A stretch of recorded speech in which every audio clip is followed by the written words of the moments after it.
Hello everyone, कैसे हैं आप सब।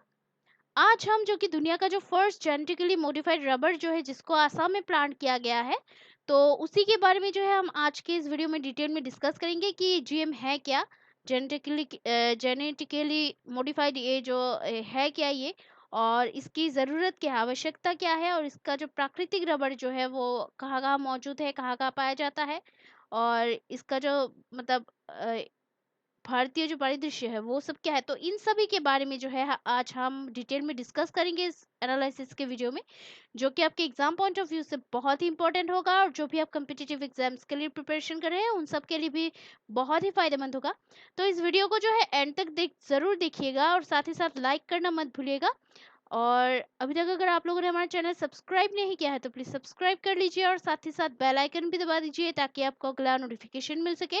तो चलिए आज का ये जो डिस्कशन है वो शुरू करते हैं।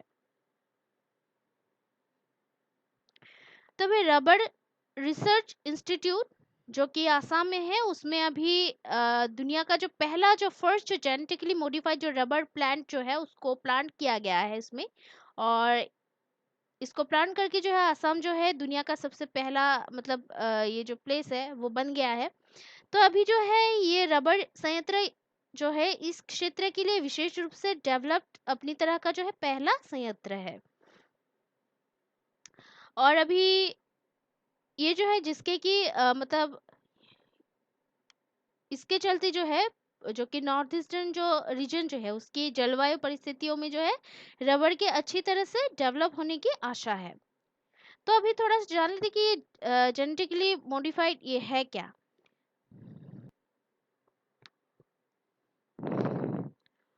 तो अभी जो जीएम रबर जो है जेनेटिकली मॉडिफाइड जो रबर जो है वो एक्चुअली आनुवंशिक संशोधन प्रौद्योगिकी में जो है प्रयोगशाला तकनीकों का उपयोग कर प्रजातियों के बीच जो है विशेष लक्षणों के लिए जीन को स्थानांतरित किया जाता है।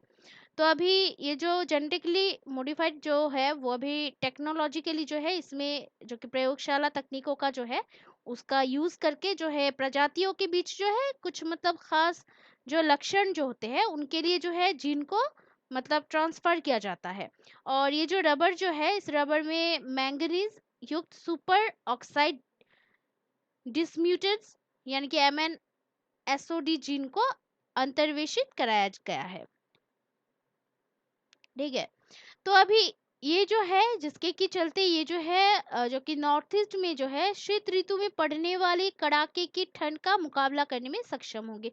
तो ये जो है इसको अभी जो कि मैंगनीज युक्त जो मतलब सुपर ऑक्साइड जो डिसम्यूटेज जो है MnSOD उस जीन को जो है अभी अंतर्वेशित कराया गया है इसमें, जिसके कि इसके चलते जो है अभी नॉर्थ ईस्ट में जो मतलब ठंड की जो मौसम जो है ठंडी जो पड़ने वाली है उसमें अभी कड़ाके की जो ठंड जो होगा उससे मुकाबला करने की इसमें मतलब शक्ति होगा या वो एबल होगा, सक्षम होगा। तो अभी MnSOD जो है वो जीन उस जीन में जो है पौधों को जो है ठंड और सूखे जैसे गंभीर पर्यावरणीय स्थितियों के प्रतिकूल प्रभावों से बचने की क्षमता होती है। तो इसमें जो है ठंड से बचने की जो मतलब जो मतलब एक जो पॉजिटिव जो एनर्जी जो है वो होती है इस MnSOD में, ये जो कि और ये जो जीन जो है इसमें जो है पौधों को जो है ठंड और सूखे जैसे गंभीर जो मतलब मतलब जो बड़े बड़े जो मतलब रीजंस जो होते हैं, जो प्रॉब्लम्स जो होते हैं, जो एनवायरमेंटल जो स्थितियाँ जो होते हैं उनके मतलब पॉजिटिव जो कि एनर्जी जो है उसको बचाने के लिए ये सक्षम है। तो ये तो रहा कि जो कि जेनेटिकली मॉडिफाइड रबर जो है इसके बारे में। तो इसकी आवश्यकता क्या है, मतलब इसकी ज़रूरत क्या है। तो अब प्राकृतिक रबर जो है उष्ण आर्द्र अमेजन वनों की मूल प्रजाति है और पूर्वोत्तर की शीत परिस्थितियों के लिए जो है स्वाभाविक रूप से अनुकूल नहीं है। तो ये जो प्राकृतिक रबर उष्ण आर्द्र अमेजन वनों की जो मूल जो प्रजातियां जो होती है यानी कि अमेजन में जो जो कि पाए जाते हैं जो, तो ये जो प्रजातियां जो होती है वो नॉर्थ ईस्ट की जो मतलब ठंडी जो होती है शीत जो होती है उस सिचुएशन के लिए जो है ये स्वाभाविक रूप से अनुकूल नहीं है यानी कि पॉजिटिव नहीं है ये। जो कि भारत में रबर के सबसे बड़े उत्पादकों में से एक है। तो भारत के जो है अभी नॉर्थ ईस्ट रीजन जो है भारत का सबसे बड़ा जो है रबर का मतलब प्रोड्यूस करता है।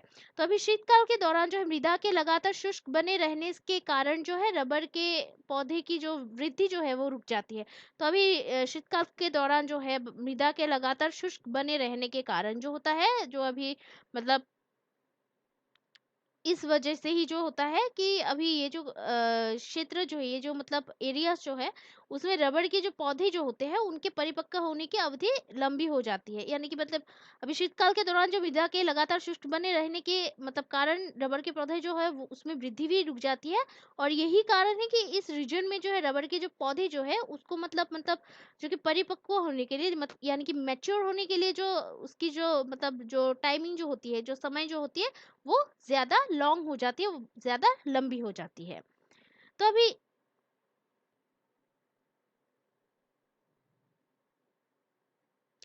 अभी जो है इसकी आवश्यकता क्या है? सॉरी, इसकी जो है प्राकृतिक मतलब रबड़ क्या है? आवश्यकता क्या है? थोड़ा-सा अभी तो हमने इसके बारे में जान लिया है, तो अभी नेचुरल रबड़ क्या है? तो उसके बारे में जानते हैं।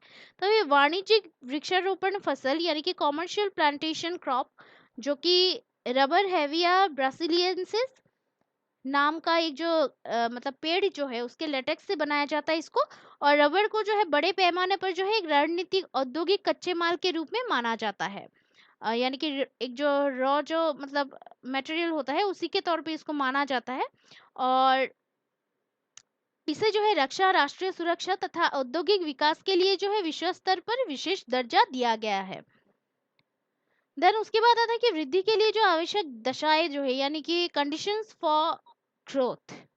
तो अभी ये जो है ये मतलब भूमध्य रेखीय फसल है, परंतु विशेष परिस्थितियों में जो है इसे उष्णकटिबंधीय और उपोष्णकटिबंधीय जो क्षेत्र जो है उनमें भी इसको उगाया जाता है। यानी कि जो कि ट्रॉपिकल एरियाज और सब ट्रॉपिकल एरियाज जो है वहां पे भी इसको मतलब उगाया जाता है इसको। और यही मतलब इसकी दशाएं है।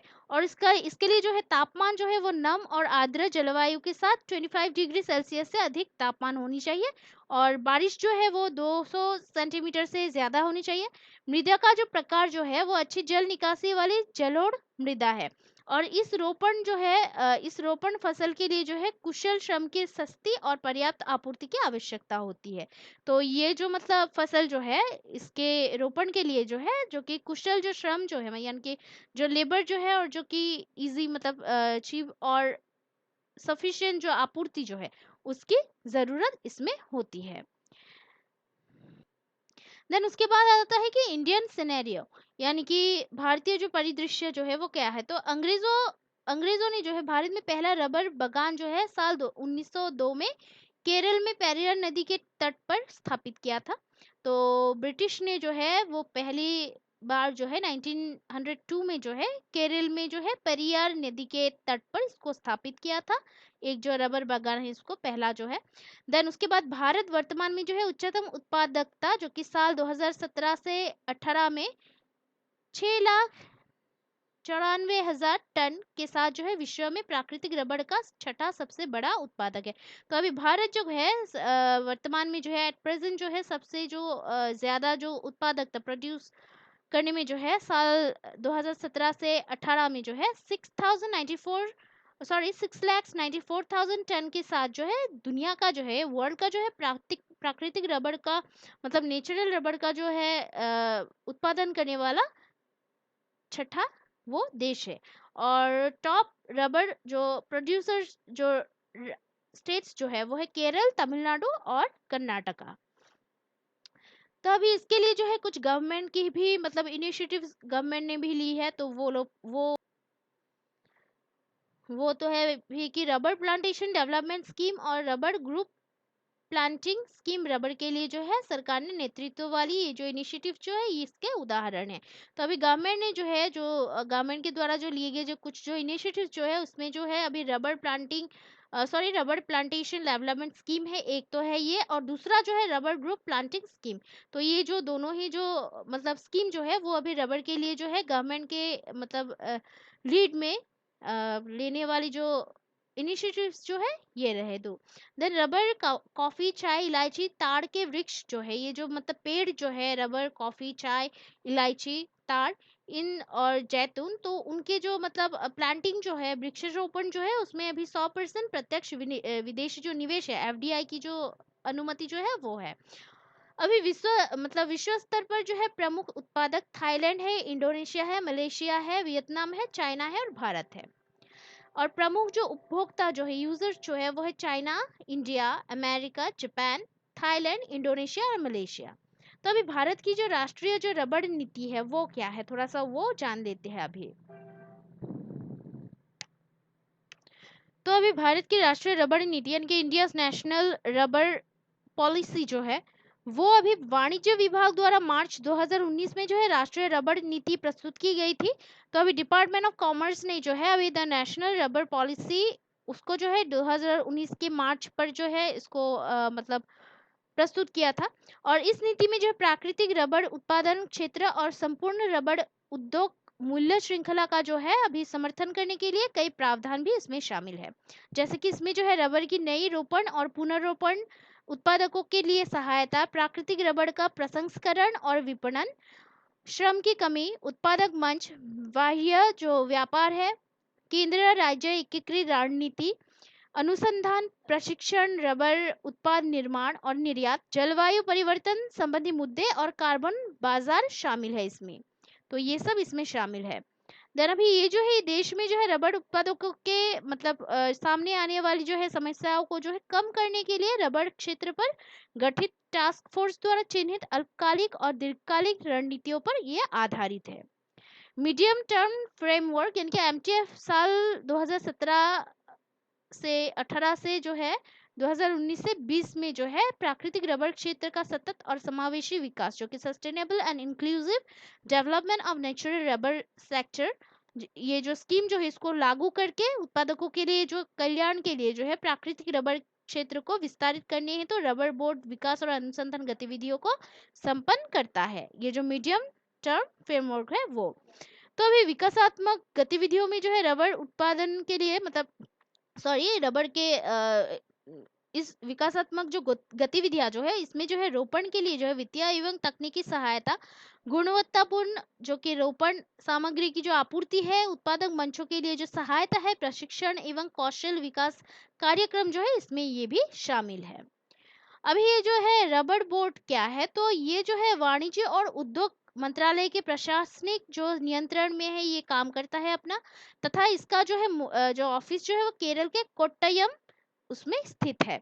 और ये जो है रबड़ से संबंधित अनुसंधान, विकास, विस्तार एवं प्रशिक्षण गतिविधियों को जो है सहायता और प्रोत्साहित करके देश में जो है रबड़ जो कि उद्योग जो है रबड़ का जो उद्योग जो है उसको विकास के लिए उत्तरदायी है। रबड़ अनुसंधान संस्थान यानी कि रबड़ रिसर्च इंस्टीट्यूट जो है वो रबड़ बोर्ड के अधीन कार्यरत है। तो ये रहा रबड़ बोर्ड के बारे में।